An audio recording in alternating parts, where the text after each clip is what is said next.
Hi, this is Taylor. Hi, I'm Millie. You guys had a journey to get here, but we made it. We made it. It's your first in-person podcast. Yes. I'm so excited. We're so excited. So fun. Okay, so we're all Tulane girls. Yes. When did you graduate? We graduated in 2016. Okay, wait. So we were there at the same time. Yeah. Yeah. Were you in AE5? No. Oh. We were both in Pi Phi. You gave me AE5 vibes. I know. But I feel like at Tulane, like you can really be All anything, three. and like they're all the same. It's true. You know? It's just Tulane. Yeah, we didn't fit it in Pi Phi. Put it that way. Because I feel like if you were in AE5, we would have all been I like, know. I would have fully We had a few known. friends that were. And Yeah. our whole group of friends was like from different sororities, and even like two of our best friends didn't do a sorority, so it was very So split. chill. Yeah. My college roommate's also my best friend. Like literally freshman year, through abroad, through senior year, through in New York City, roommates the entire time. Were you the same way? We actually weirdly never lived together in college. Yeah. Oh, we why lived did I together think you were after roommates? college. We were roommates after college. Like oh. we were always like best friends in college, but not roommates. not roommates. Okay. Yeah. So how did we go from college best friends to starting a business together? And were you nervous to start, or was it just like, oh, we have this idea, let's go for it? It's so interesting because when we started the business, we definitely weren't thinking through like what the next. We didn't have I a don't know. business plan. Yeah, we didn't have a plan. Exactly. Like we didn't know what the next 5 years looked like. Yeah. And we knew we could work together, and we're always like thinking about different business ideas and like texting each other things that we would want to do.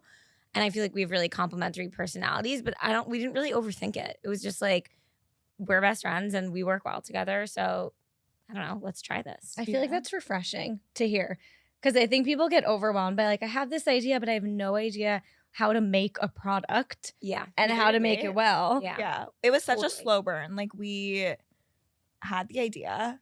We reached out and like networked to figure out, okay, what do you do once you have an idea? We sent a survey out to friends of friends to see like if this was an us issue or if this was something that other people were facing too.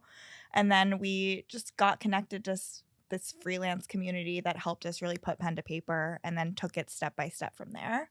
So it wasn't like, okay, we're going all in at once. It really just felt like each step was like, okay, so now let's go to the next step. Now let's go to the next And step. you had a full-time job, both of you at the time? Yeah, Okay, so there's not like this pressure or rush. You can kind of just like figure it out on the side. exactly. It was also the like midst of the pandemic. Yeah. So I Plenty feel of like time. yeah, there was a lot of time. There was like, I feel like not everyone, but I feel like a lot of people had an itch to do something different, whether it was like tie-dye clothing at home or start a business or honestly, before we launched Stakt, we also had a food Instagram, which I will not say the name because it's so mortifying. Wait, I had a New Orleans food Instagram. Oh my wow, God. I need to look it up.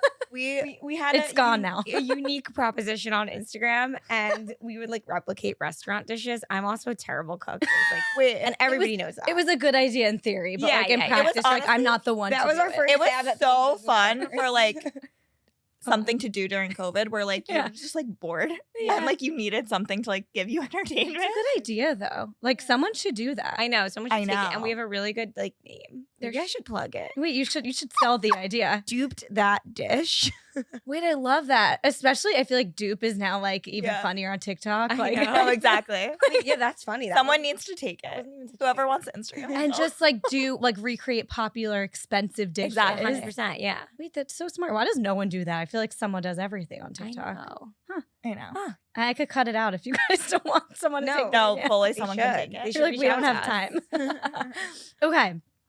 So you come up with this idea, you have full-time jobs. When is it like, okay, we have a product? Like how long did that process take from like the idea to actually coming up with a product? Also like to your point, I started this podcast during the pandemic. I feel like that's when people felt free to kind of just like Yeah.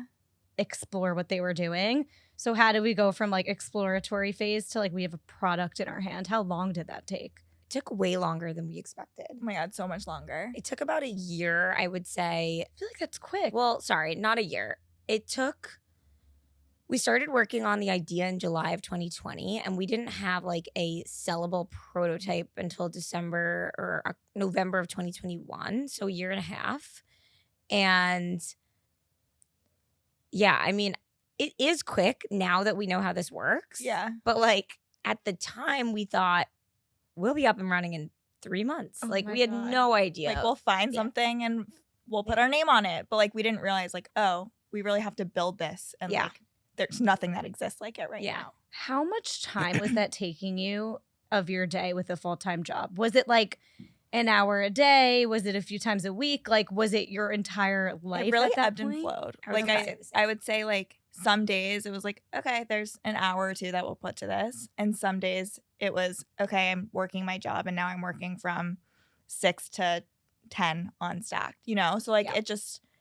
it ebbed and flowed based on what was going on. And obviously as we got bigger and had more things going on, more hours were to it. And I think we both were in the same mindset as like, okay, as long as we can do both, like, and do both well, like, let's keep both jobs because one, it's an income, and two, like, we don't know what Stakt's going to bring. And then it just got to the point where we couldn't. And Yeah. Were you in relationships at the time? And it was a weird question, but like, Was I? Yeah. Yeah, I was. was that a lot? Like, cause Yeah, I was. I totally was. I was at actually my now husband's parents' house when we first talked about the idea. oh, there you go. Yeah. Was it a lot To navigate. Cause like full-time job, Yeah. side hustle. I think Yeah. the side Relationship. hustle wasn't really a side hustle until we like had a launched product. and like Yeah. and had the Just product. like a It was- hobby. It was a hobby. It was an exploratory thing. It was like a fun every night, maybe hop on the phone for 30 minutes and like Yeah. figure it out. Because there's not all that much to do when you're making like one product right at the beginning. We weren't thinking about brand or marketing or partnership. We weren't thinking about any of it. We were just like very much focused on the product in the beginning. Yeah. And I feel like a lot of people go one of two ways. They either like build their entire brand before they have a product, or like you build the product and then you like think about the brand as you go. And like we were definitely the latter. And Okay, our, so our you were husbands are very focused supportive, I feel like. Well, Yeah, Like- super supportive. I feel like at first they didn't get it. Like, Yeah. Classic. they're like, it took a while. yeah, it took a while, but now they're fully our biggest supporters. Yeah. They're and like, probably so proud. yeah. Totally. Okay. Yeah. So now I want to talk about Shark Tank. Yeah. Your pitch was so good. Like truly, and maybe it's just because I like fully understand the product and like everything you guys were portraying, displaying, whatever, like using the product. I was like, that is so smart. I want to know the nitty gritty. Did they tell you like, okay, you're coming in and filming this in a week? Did you have a month? Like, how long do you actually have to prepare your pitch? So they contacted us. I'm trying to think when they first contacted us. March. It was like Oh, March. did you apply or We have So- a weird like Weird story of how we story. got go to for it? So basically they found us on TikTok. We had a viral TikTok, Okay. and I think I've seen it. it's like, yeah, but they found us on TikTok and reached out to us. I think we both probably thought it was spam at the time. Like, no way Shark Tank's contacting us. But they basically like reach out to you to apply. So like you still go through the entire application process. So that was like April 2022. Yeah. And then We filmed in July 2022. So basically from like April to July, you're wordsmithing and writing that pitch. And Yeah. I mean, once you're approved. Yeah, when were you approved though? Like how much It's- time? so, do like, you have? I think it was like a month. I think they reached out in March. And by April, we were like working with the producers. Yeah. And after they reached out and like we made that video, like we have this like original pitch that is like nothing like what actually was Yeah. portrayed on the show. You're also like gave on the show. never fully approved until you like film. Oh yeah, that's a good point. You can be Like, like cut at any time. You could literally right? be like ready to film and they'll be like, sorry, the day ran out. Yeah, you can also film and not get aired. Yeah. I know I've heard that. Yeah. Yeah. Did you guys have fun like with your dress rehearsals or was it like stressful? Like it's a whole Yeah, bit. I think we had fun. I think like I don't think it felt real until like we were like fully Totally. there in the room. We're like, oh. I remember like We're one doing it. night Yeah. before we like right before we went to film. First of all, no one in your life's supposed to know that you're going to film, which is like so silly because obviously if you live with people or you have like a significant other, they're Yeah. gonna know that you're going. Imagine I'm like thinking of not telling my fiance. Yeah, no, yeah. like Shark Tank tomorrow. Like, what are you doing tonight? Oh, nothing. like what? Where are you going? So like we had like a quote unquote dress rehearsal right before we went to film where we had like Casey and Alex, our husbands, and some of my friends were on FaceTime. Like remember Cute. my camera Yes. dialed in. And like it was just so funny because everyone was like leaning into like, I'll be Mr. Wonderful or I'll Yeah. be Mark, whatever. And And then it was nothing like that when we got there. So What do you mean? What happened when you got no, there? it's just that our friends Oh, didn't play great roles. got of it. shit. Yeah. Like they don't know Got what they're it. asking. No, it was But amazing when we got there. No, we had such a great experience. And like, I think you forget that have cameras all around you. Yeah. You know what I mean? Like you feel like you're just having a conversation, which for me was really good because public speaking is like Not your not my thing. And I think it just allowed me to feel more comfortable. And that's obviously what they're going for. They want you to feel comfortable so you are yourself and are able to like talk about your product, not think that you're on TV. So, were you still working with Lori? No. So we actually didn't close the deal. Oh, Yeah. Yeah. So when we filmed for the show, we had done $100,000 in revenue and we'd only been selling the product for a few months. So the valuation we got was, I think we were being valued at like $600,000 as a business with the deal that we made. And then post show, you enter like a real due diligence investee kind of process. And it just didn't make sense. So are you in contact with her at all? no, No. I think if we like reached out, she would answer. But Yeah. we're not like, there's just like no relationship there. Yeah. But like But no yeah, bad we're- blood at all. Like we're yeah, no bad blood, and we're No, of 50-50. yeah. Imagine you're like, fuck me. Okay, so after Shark Tank, when are you leaving your jobs? Taylor Or was it before? No, It was no. after. We filmed in July 2022. We aired in October 2022. I left in November of 2022. And So does that mean your business blew up right after? yeah. Yeah. I mean, it definitely put us Wow. on the map. It was really good for us, and it made us really believe like this could be legitimate. Again, I feel like there was no master plan. It was like Yeah. somebody gave us the advice that we'll know when it's time to leave, and for me, I felt like it was time. I was so over my job. Yeah. Our backgrounds are different. Like Taylor's from like corporate America and I've always worked in like the startup space. And so I feel like mine was like a little more flexible Right. in doing both. And they like knew about both because it wasn't like I didn't need to hide it, where I feel like you more so like, Oh yeah, yeah. big secret. What? Wait, were you there when your Shark Tank episode aired? Yeah, well that's why it wasn't a Like secret. it's not that big of a secret. That's why I she had- laughed. literally. They were Yeah, like, actually. you're out. My feel like manager it's knew and my impressive. friends knew. It's not like you're Yeah. like I 5 years ago was an assistant at HBO and I had my secret YouTube channel and I felt like at that Like point, you're hiding it. yeah, because people weren't like, now if you have a YouTube channel, I feel like It's like the coolest thing. everyone Totally. fucking has Yeah. a YouTube channel. Like, oh duh. At that point, like was not a thing. So I was like hiding it out of almost embarrassment.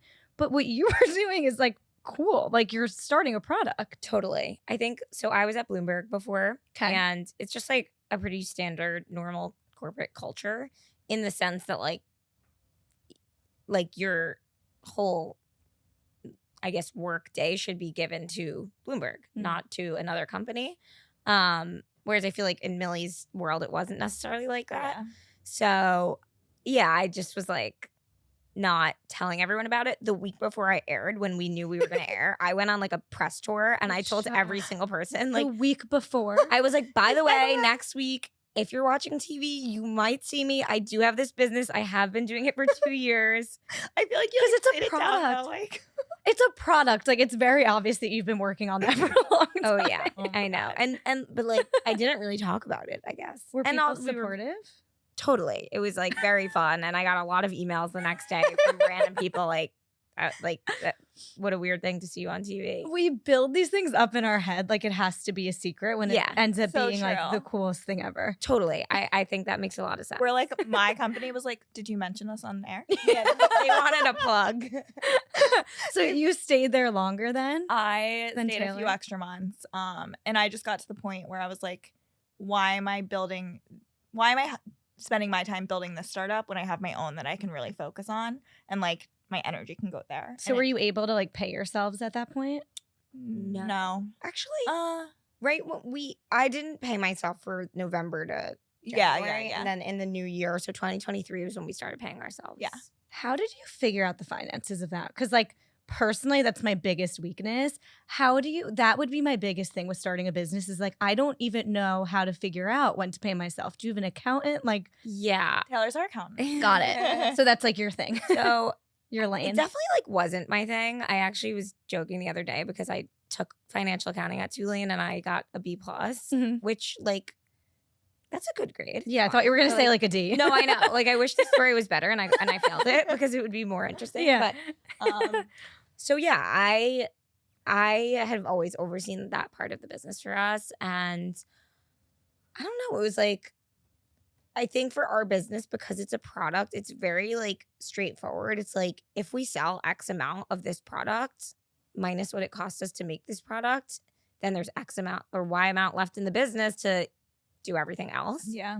But now now that we've grown a bit, we work with like I don't know what they're considered. They're real accountants and they actually manage the books more properly than Well, I I do. think it's nice to have a co-founder because like you guys can kind of both take on different roles. 1,000%. Because one person, It's a even lot. like when I freelanced for a while, I was like, oh, freelancing is like you're basically like you're dealing with You're everything. Yeah, you're pitching, everything. invoicing, XYZ, Yeah. and then doing the actual It's so creative true. project. Totally. I also think we feel very lucky. Like it can be very lonely of Mhm. doing this on your own and not having people around you who are going through. I mean, there's obviously a million founders, but like who are dealing exactly with what you're dealing with and just that loneliness. And I feel like we are able to really lean on each other Totally. and have each other through that. So then do you feel that classic, almost like stereotypical entrepreneurial journey of like their ups and downs like every couple of months and like do you ever get like imposter syndrome or All the time. compare yourself to another brand or worry about the future, like any of that? Yeah. Yes. All of it? All the above. I'd say when we first started, I think it was like we definitely were like the ups and downs felt harder. Where now we really try to think of like personally, like my motto is always like everything's a small win no matter what. And just like that small win's going to take you to your big win. So always think about like how this is getting you there. But I think it's super easy to think about what you haven't done or like what someone else is doing and compare yourself to that because there are so many brands out there. There's so many people that especially with social media, like you're looking all the time. Yeah. Yeah, I think something that's helped me in that lane is do either of you know Lacey Phillips? I don't think so. She started this idea that's called expanders. So like when you're jealous of someone or you feel that ping of jealousy, a company, whatever it is, think of it as like expanding your mind of like, oh, if they can do it, I can do it too. Yeah. So it's like almost admiring them and being like, oh, I can literally do that also. Yeah. It's possible Yeah. instead of like, fuck, I I've never didn't do heard that like verbalized like that, but I definitely think I have that mindset. yeah. Like that. I think we've landed. Yeah. Like It's like proof that you can do yeah, it. Totally. Yeah, like why them and not me? Yeah. Right. And I definitely. think it's like so easy at first to be like I can't believe that happened to them. But like having that mindset, it's like, okay, cool. Now that I know someone can do it, I can do it also. Yeah. Something I always also ask like fitness wellness founders is do you ever feel almost like a pressure with your fitness routine and everything being in the fitness space or like has it kind of changed your relationship to fitness because now it's almost work? Not that it's a little different when you're like a workout instructor. I Yeah. think that's more so Yeah. like now working out feels like work. But has it kind of changed your relationship to fitness at all? You can say For no, me, but- 100%. Oh, really? Yeah. Because I would say before Stakt, I actually was always someone that went through like phases. Like there was this gym Solace that I was like really into. The Y7 in it. The one in Murray Hill. Yeah, they had the Y7 in the back. back. Yeah. Oh my God, that's Wait, so that's really random. funny. I forgot about that. Because I lived right there. That was the Y7. Yes. And I was always like going through through, this, like, like CrossFit? gym. I was like, what is going on? So I always had like these hot and cold like moments where I was like really into something and then like not working out at all. And now it's definitely more like in my routine. We have stacked classes at least virtually once a week. We have a lot of in-person events. So it's like I'm just moving more because it's part of like the Yeah. routine with work. Yeah. And it's kind of like nice because it's like I don't feel like it's a chore. I feel like it's oh, how great that now my job, something that I'm doing every day anyways, is gonna like incorporate like exercise that I should and want to get in. Like it's so like cool Yeah. to me that I could pair it together. And I would say like neither of us, I mean, as you can tell from like this conversation, but like neither of us were ever the type of people where we were like, we need to work out two times a day for 2 hours. Like Yeah. we never had that mindset. And I think movement for us was always more of like mental health and just like moving your body, feeling good. And we really try to portray that through our brand as well, that it's just like getting yourself on the mat, like moving more in like whatever way you want to, you know? My relationship with fitness, I've always like enjoyed working out, but like it's never been to that extent, you know? Yeah, I feel like it almost comes through in the product though. Like it's literally a product for convenience, comfort, Yeah, all the exactly. things. My fiance is now obsessed with Stakt since you guys sent it Love over that. because he's big on, especially in a New York City apartment. Mhm. He's like always throwing out half of my shit. Like he's Yeah. like the housewife of the household, and he loves that it's like, first of all, the like compactness of it, Yeah. but then also when he's a marathon runner, so he loves like also stacking it so that it's extra Okay. cushioning, like when he's doing his whatever the fuck he's doing, like lunge, stretching, Yeah. whatever. Wow. So it comes through the product that you're not like these hardcore, like have to go to the gym every day, but it's more so like how can we make it convenient and also comfortable? Like your mats are really cushioned. Like it's not just a convenience product. You can Yeah. tell. That's why I was like, 1 year is kind of quick because it's not just like you made a little yoga mat stackable. Yeah. It's like you actually made the yoga mat itself super cushioned, which I assume was like intentional. Yes, Totally. that was like Yeah. the whole intent. The kind of like background is like we were working out at home during the pandemic and we were doing Pilates, sculpt, like strength training, all of these things at home. And like instructors would always say, okay, now roll your mat in half. Or like we just realized we were using a yoga mat, but we were doing so much more than yoga. And there wasn't something on the market that was supportive enough for these exercises. So good. Like it's genius. Thank you. Let's get into fun facts and favorites. Ooh. Gold, please. I like that. Okay, what's your top self-care tip, each of you? Mine is, it's new. I like to read for like the 20 minutes before I fall asleep and put my phone out of sight. Same, do you have a Kindle? Yes. I'm like a terrible reader, but it's like the one time that I make myself. I'm the same way. Yeah. Like 10 to 20 minutes, literally just before I close my eyes. And on vacation, I read a lot. Yeah.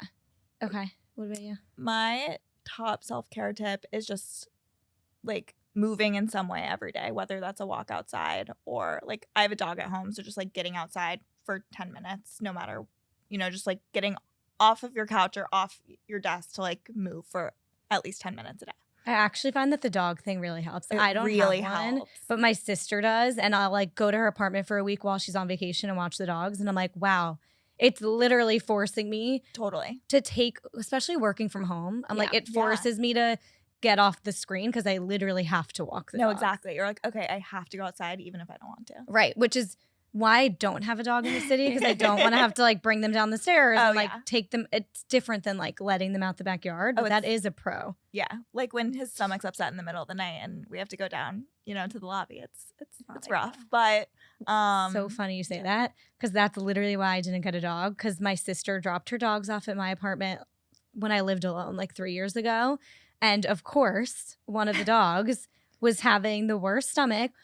And I lived on the 30th floor in Murray oh Hill. my God. And every hour she's like crying and I have to bring her all the way downstairs Yeah. and outside to diarrhea. And then one time I was in a Zoom call literally that weekend and she fully went on the yoga mat. oh my God. We need to get her a new yoga mat. Yeah, seriously. So that's why I don't have a dog in the city because I realized I'm like, I don't have it in me. Yeah. No, I'm it's in a lot. fourth I mean, floor I'm the walk same. I up. don't have a dog. I can't Yeah. go down 4 floors in the middle of the night like I No. need my sleep. Yeah. Yeah. No, it's a lot. But What dog do you have? I have a Cavapoo. He's the best. Oh. The pros definitely outweigh the cons. Yeah, good to know. Okay, wellness product you can't live without right now. Stacked. The Stakt mat. I've been really into my Lemmy sleep gummies. Oh, so good. Yeah. Because it like doubles as dessert. Yeah, they like taste amazing. Amazing. I like just want to I snack have on to like them. be careful not to have more than No, I 2 because there's know. melatonin. And I like can't take 2. Like I'm groggy. I can only take 1. But I want to. Yeah. Well, it's the Try them. melatonin. Yeah, because Yeah. it works. Because like there's a lot of products that don't have melatonin that you don't really like Yeah. feel a difference. But since there's melatonin, you like pass the Yeah. fuck out. Yeah. My product is ridiculous. Okay. Like this is not relatable. Maybe it is, but my Dental Pod retainer cleaner. Wait, I love that because I just stopped using retainers and my teeth are shifting. But I was like, this is disgusting. You need it. I'm not being paid by them. I don't even know if it's called Circle Pods, to be honest. What is it called? I I'm used honestly the, not the sure. I'll send you retainer the bright. link. The tabs. Yeah, Yeah, okay. So this thing is like you put it in like this cauldron. almost like a ring cleaner. Like Yes, exactly. And then you drop the retainer bright or one of those in, and it's amazing. Okay. I use it every morning and night. I so literally guess stopped I can't using live. a retainer a month ago because I was like, this is actually disgusting. I know, like if you don't clean it right, it's Yeah, no, you need this. yeah. Like I was like waking up with bad breath and I knew it was from the retainer. And then like a week after stopping it, I was back to normal. And I've been using them for like 8 years. So I'm like It's like- anti-retainer now. But anyway. Do you have morning routines? Not to Ish. like the extent that I feel like a lot of people do. That's like more relatable, I think. Yeah. I feel Like, Like what are some non-negotiables in the morning? I mean, so my husband and I, we really, when we can, we walk the dog together in the morning and at night. So like we'll take the dog out. I love doing my skincare. Like for me, that's like a big part of my morning routine. I make coffee, but I don't have like anything that's like so wellness related. I feel like all of that Yeah. is wellness. It's just me time in the morning. Yeah, that's true. my morning routine is snooze alarm at least once. Mhm, same. And then at least once. Mhm. And then coffee. Like that is like non-negotiable. Like my day doesn't start until I've had my coffee. So Same. that's kind of Do you listen to podcasts? yeah, Okay, favorite podcasts recommendations. 100% the toast. Love every day. Addicted. Every My day. lunch routine every day. Yeah. I like best. just started listening. Taylor got me into it. Just started. Like Oh, it got me through COVID, honestly. I started in December and now I'm obsessed. I can't go a day without it. It's so good. They literally got me through COVID until they like low-key got canceled for a second. But it was like I don't know what it was, but and I'm still working from home, but like having that constant every day, Yeah. Yeah. lunch break, laughter, Right. 10x. Like I'll like catch myself cracking up to myself walking down the street. Yeah, me too. The 5K. I just feel like they're my friends. I know. Yeah, Like I'm like It's like they're every so day I get to relatable. hang out with my friends. I know. Laugh. And now they joined Dear Media, so I'm excited. Oh, Yeah, that's true. exciting. Okay, where can everyone find you? Stacked, all the things. We'll put the promo code in the intro. You can find us on Instagram at StakedMat, STAKT.mat. You can find us on our website, Shop Stakt. Again, STAKT.com. Anywhere else? TikTok, TikTok. our personal Instagram. Yeah, do you guys like what's your pulse check vibe on posting like for your personal accounts? Or do you just want to like not even be No, so it's interesting. When we first started the brand, we were very much like, okay, this is gonna be the brand, and like we don't need to be like the founder faces behind it. But I feel like we've really grown into like we are part of who the brand is and like want to really run with that. So we, love supporting Stakt and doing everything from our personal Instagrams too. for me, just as a consumer, it makes me want them at more because, well, especially just because I relate to you guys. Really, It's yeah. more relatable. Yeah. I think Yeah. Like seeing someone like founder-forward you brand Yeah. is so much more. and seeing someone like you using the mat Yeah. with like the same kind of lifestyle, especially like New York City for me. Yeah, It's like, yeah. oh, they get it. Yeah. Makes me want the mat more. Yeah. And I feel like a big focus for us this year is really growing from Stakt the product to Stakt the brand. We've been so focused on the mat, which obviously got us on the map, but we are really focused on growing into a brand and a wellness brand. And we have amazing partnerships, new products launching this year. So definitely stay tuned. Lots of fun things to come. Can you tease it at all? Something it might help with? It will help you become your best self. Okay. Can't wait. Sold. Yeah. Thank you guys for coming on. Thank you. Thank you. This was great. And I'm going to go home and use my Stakt mat.